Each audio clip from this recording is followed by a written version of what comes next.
Hi, this is Dielle with the Voice of Life and Toning for Peace, and I got a question regarding when you start toning, if things start to arise that are uncomfortable, uncomfortable emotions or repressed feelings, thoughts, those kinds of things, and what can be done, and whether or not toning is safe when these things are arising. And to answer that question, I want to start by kind of separating the things that are happening from the toning. Vocal toning is completely safe. It's no different than talking or, singing or writing or dancing or any other kind of expression. So that is kind of separate from, although it can be the cause of some of the things that are coming to the surface. Now, vocal toning is vibrational in nature, so what's happening is you're toning, you're shifting energy in the body, and it's starting to shake up things that have been really stagnant and held in place and repressed and squashed. So yes, as you begin to tone, these things can come to the surface, and it can be quite uncomfortable, especially if you're really doing the work. So, I guess a good analogy would be is if you were using a hammer to hammer a nail and you happen to hit your thumb for whatever reason. Maybe you have bad hammering technique or you weren't paying attention or whatever. It's not the fault of the hammer that you've injured yourself, but at the same time, you've injured yourself. So there's something that you need to take care of there. And whatever you need to do, whether you seek medical attention or you put ice on it, that is the responsibility that you take for recognizing that you're hurt or injured. And it's really no different when emotional things arise or you feel a lot of fear coming up as a result of your practice. It's not the practice that's causing these things. It's what you've stored inside your own body that's finally arising as a result of having been held and tight for so long and the effect of the vibration on that. So that's one aspect. So if you are experiencing any kind of emotional release that's really uncomfortable, or just emotions are arising that kind of make you feel a little scared about what you're doing, it's okay. It's perfectly normal, and it's really not about anything that's wrong with you or anything that's wrong with the toning. It's a part of the healing process, and sometimes that can be a healing crisis.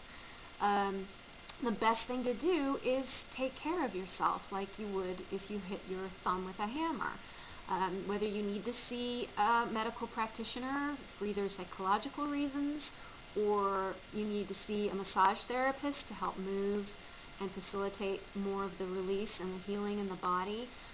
All of these things can be supportive and part of your overall healing process. And so whatever you need to do to feel better, that's an okay thing. What we don't want to do necessarily is stop the process.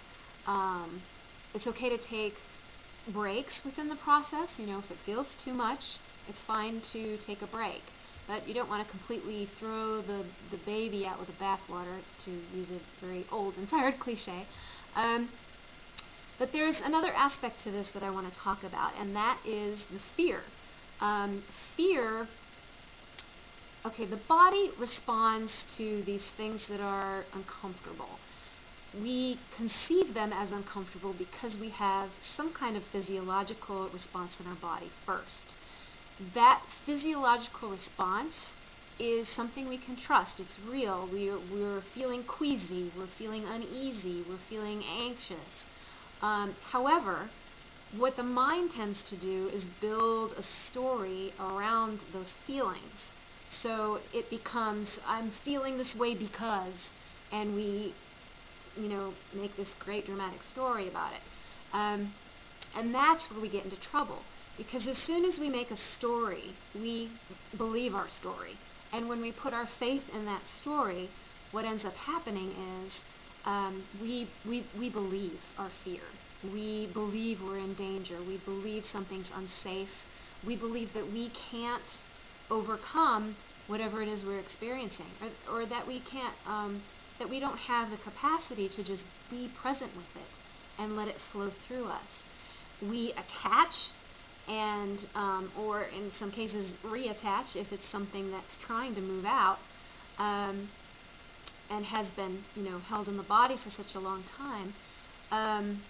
And then we stop the flow. We stop the process of healing. So it's really important to, as much as you can, as much as is possible, to kind of short circuit the mind's activity that tries to explain what you're experiencing, as either positive or negative, and just simply experience what you're experiencing. No story, simple presence and attention, and a willingness to be open and expand around what you're feeling.